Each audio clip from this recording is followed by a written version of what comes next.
बुद्ध का उपदेश। दाता दाता चले गए, रह गए अब कंजूस, दान मान समझे नहीं, लड़ने को तरबूज। खुद से हार कर जीतने वालों का मेरा राम राम। प्रदेश में अकाल पड़ा, यह देखकर गौतम बुद्ध को बड़ा दुख हुआ।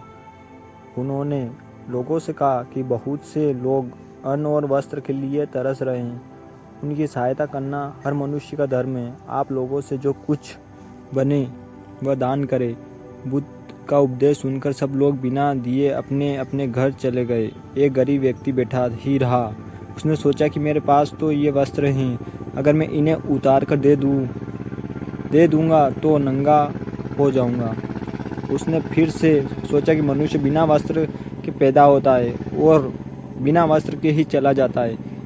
ना जाने कितने साधु सन्यासी बिना वस्त्र के रहते हैं, फिर मैं बिना वस्त्र के क्यों नहीं रह सकता।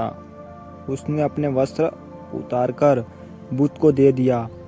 भगवान बुद्ध ने उसे आशीर्वाद दिया। वह खुश होकर घर की ओर चल पड़ा। वह खुशी से चिल्लाकर कह रहा था, मैंने अपने आधे मन को जीत लिया। तभी सामने से राजा की सवारी आ रही थी। उस गरीब की बात सुनकर राजा ने उसे अपने पास बुलाया और पूछा कि तुमने आधे मन को कैसे जीत लिया। उस गरीब ने कहा कि भगवान बुद्ध दुखियों के लिए दान मांग रहे थे। यह सुनकर मैंने अपने वस्त्र उतार दिए। पहले तो मेरे मन ने इनकार किया, फिर मैंने उसे समझाया कि मनुष्य बिना वस्त्र के पैदा होता है और मृत्यु होने पर साथ में कुछ भी नहीं जाता। राजा उसकी बात से बड़ा खुश हुआ। उसने मोतियों का हार और कीमती वस्त्र उसे दिए।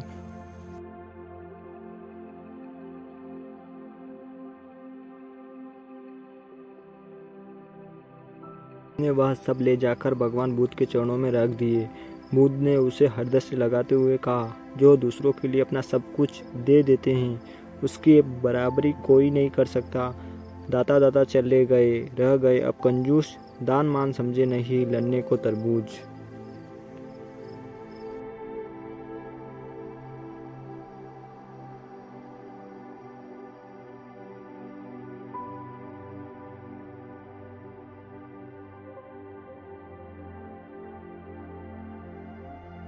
ये किसी की मदद नहीं करता। वो इसके सामने मर भी रहा होता है तब भी ये बिल्कुल उसे पानी भी नहीं पिलाता। ऐसा स्वभाव हो गया है इसका। हम कुछ समझ नहीं पा रहे कि ये बदलाव अचानक से हुआ कैसे। इससे पहले कि वो बौद्ध भिक्षु को जवाब देता, वो औरत जो गांव में उस भिक्षु को जली कटी सुना रही थी, वो अपने बेटे को लेकर वहीं पर पहुंच गई और हाथ जोड़कर उस भिक्षु से प्रार्थना करने लगी कि मेरा बेटा बहुत बीमार है। अचानक से इसे बुखार आया और गांव के लोगों ने बताया कि आप इसकी मदद कर सकते हैं, कृपया करके मेरे बेटे को ठीक कर दीजिए। ये सुनकर वो बौद्ध भिक्षु तुरंत उस बच्चे का उपचार करने में लग जाता है और कुछ ही देर बाद औषधियां देने के बाद वो बच्चा बिल्कुल स्वस्थ हो जाता है। ये सब देखकर वो औरत उसे कुछ भिक्षा देकर प्रणाम करके वापस लौट जाती है। ये सारा दृश्य मोहन भी देख रहा था। मोहन के मन में एक सवाल उठ रहा था और जब वो इसका कोई जवाब नहीं ढूंढ पाया तो उसने उस बौद्ध भिक्षु से पूछा, शायद आपने पहचाना नहीं, ये वही औरत थी जो आपको जली कटी सुना रही थी, जो गांव में आपको भिक्षा देने से मना कर रही थी। शायद आपने उसे पहचाना नहीं तो आप उसकी मदद नहीं करते। ये सुनकर वो बौद्ध भिक्षु मुस्कुराने लगता है।